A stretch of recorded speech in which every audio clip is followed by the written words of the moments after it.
Welcome back to Property Success, and thanks for being with us. It's now time for that part of the show that viewers enjoy the most, our Town Spotlight. I've been getting a lot of email from viewers wanting to know more about Rockhampton, so I thought I'd take a look for myself.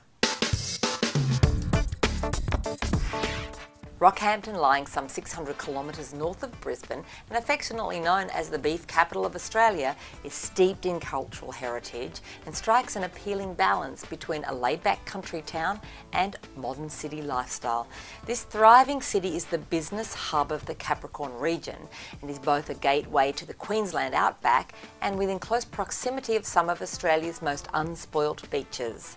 Beef is a big part of Rockhampton's economy and existence.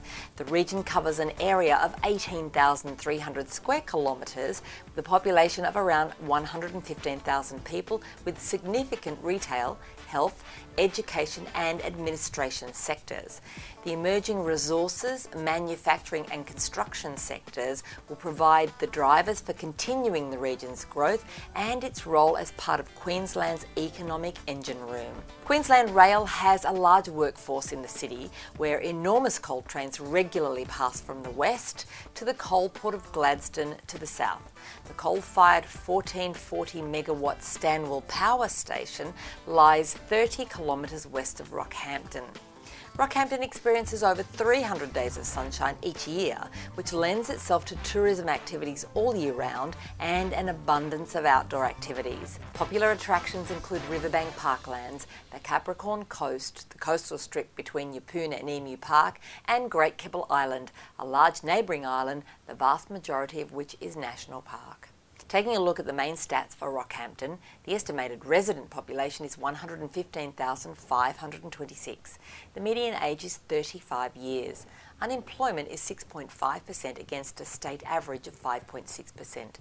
65% of the people own or are buying their own home, while 35% rent. Houses start from $170,000. Median household income is $904 a week.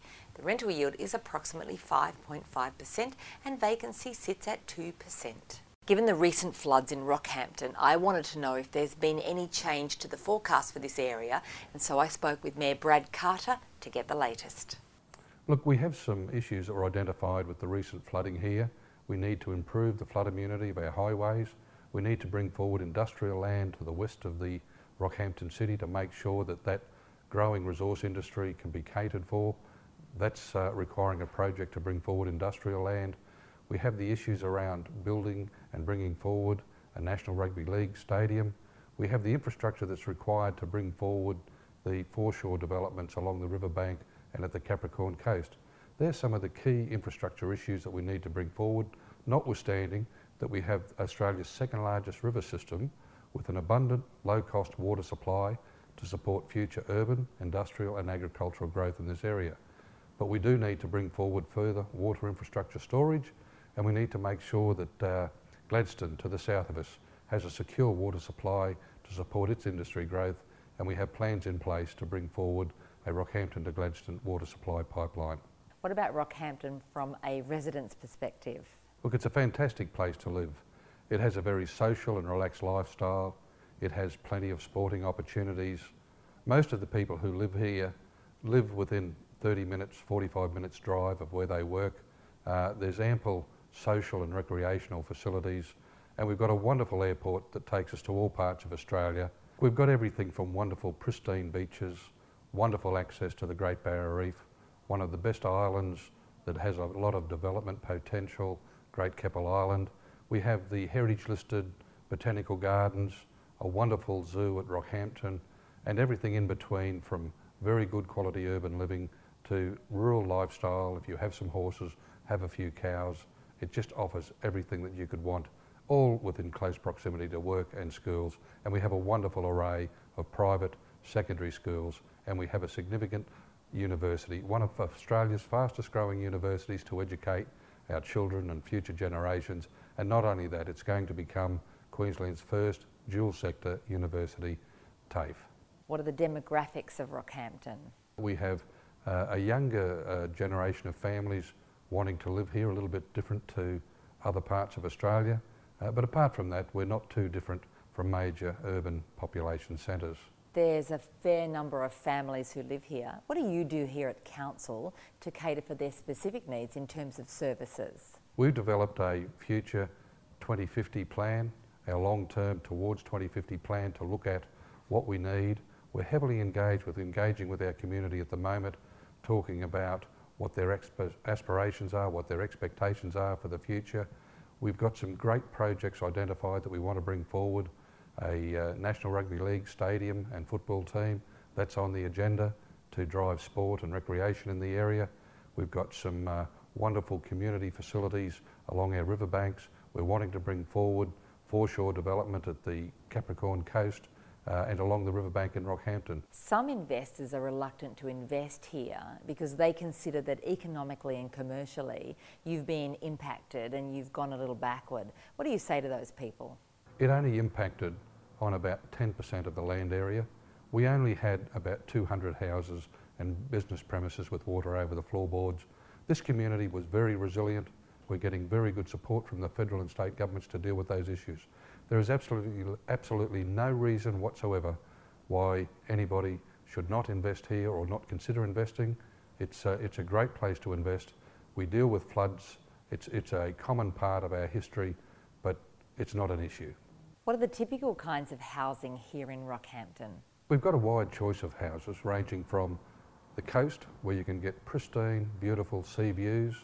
On the coast you can get land as cheap as $120,000 without coastal views. We can go to the west of the city where you can acquire a house in the $300,000 to $350,000 range. That's a brand new 3-bedroom house with double lock-up garage. Or if you choose, you can acquire a lovely old Queenslander, probably on an 800 square metre block, for as low as $300,000. We have a very affordable lifestyle here. We have very affordable housing, and we certainly have at the other end of the spectrum premium real estate on the coast with great coastal views. Rockhampton is a service centre for a very vibrant and rich resources industry and well-established agricultural industry, and the region will play a vital role in Australia's economic future. Though recently quite devastated from widespread flooding, the council and the residents all believe that they only need a year to get this area back on track. I feel that there is sufficient diversity in this area to bolster the confidence of investors. There's a good number of properties on the market at the moment, but vacancies low enough to provide a fairly solid yield, certainly above 5%, with some areas delivering better than that. If you've got a time period of around 3 years to wait until growth occurs, now's a great time to be able to negotiate yourself a bargain and sit and wait for an increase to your purchase price that I think is inevitable.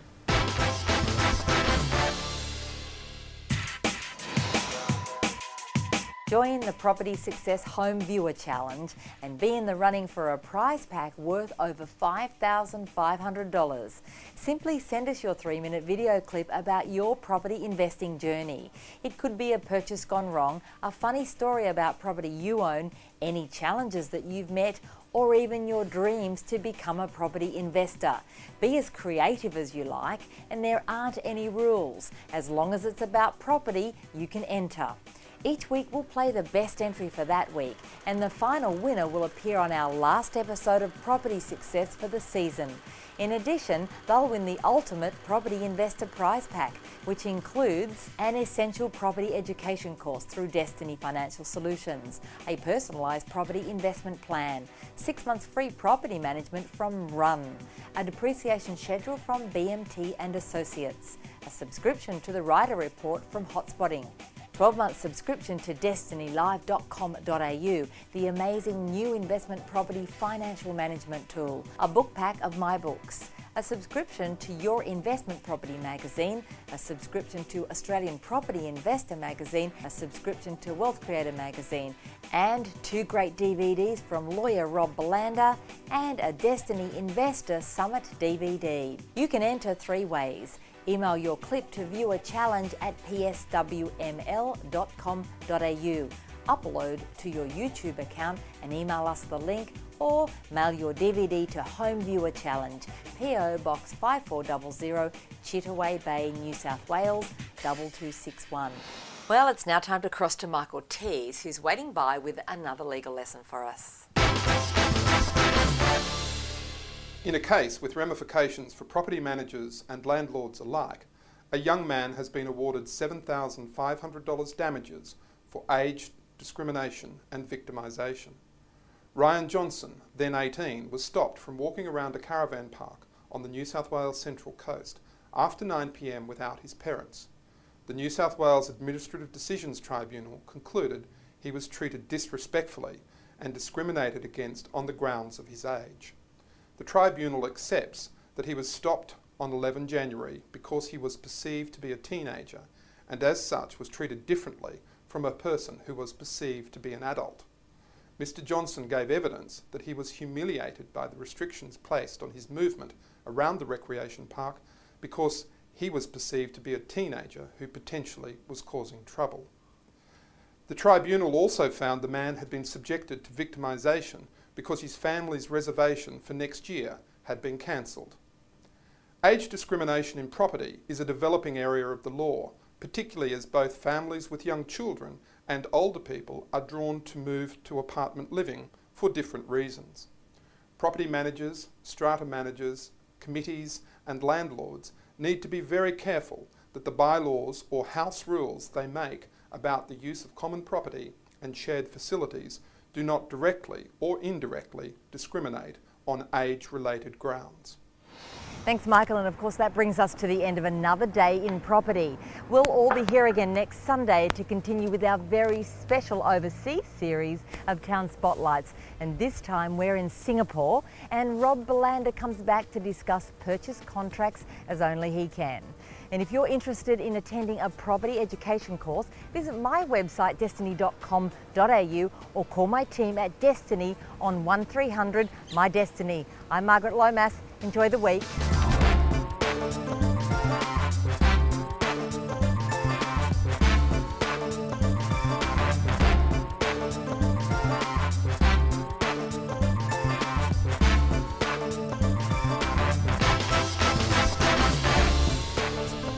Property Success is proudly supported by Destiny, empowering property investors to achieve property success for more than 15 years.